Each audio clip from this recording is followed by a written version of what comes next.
উপকার পাচ্ছে, এটা আমার কাছে মানে অনেক অনেক বড় পাওয়া। এই সবটাই যোগের জন্য। যোগের আমার যে যোগের গুরু তাকে আজকে শ্রদ্ধা জানাই। এছাড়াও আমার তো শুধু যোগের গুরু আছে, আমার শিক্ষা গুরু আমার মা এবং আমার সমস্ত শিক্ষা গুরুকে আমাকে যে যেভাবে শিক্ষা দিয়েছে, ভালো মন্দ যে কোনো ভাবে শিক্ষা দিয়েছে। সবসময় তো ভালো শিক্ষাই পাই না, আমরা খারাপ শিক্ষার থেকেও শিখি। শিক্ষা সবটাই, খারাপটাও যেমন শিক্ষা, ভালোটাও শিক্ষাই।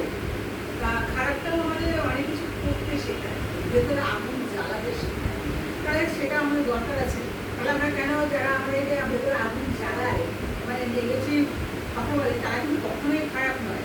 তারাই হচ্ছে আসল মনোহর শিক্ষাগুরু।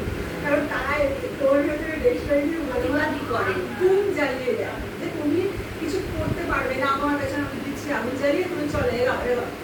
ইনডাইরেক্টলি তাদেরকে আমার আজকে অশেষ তাদেরকে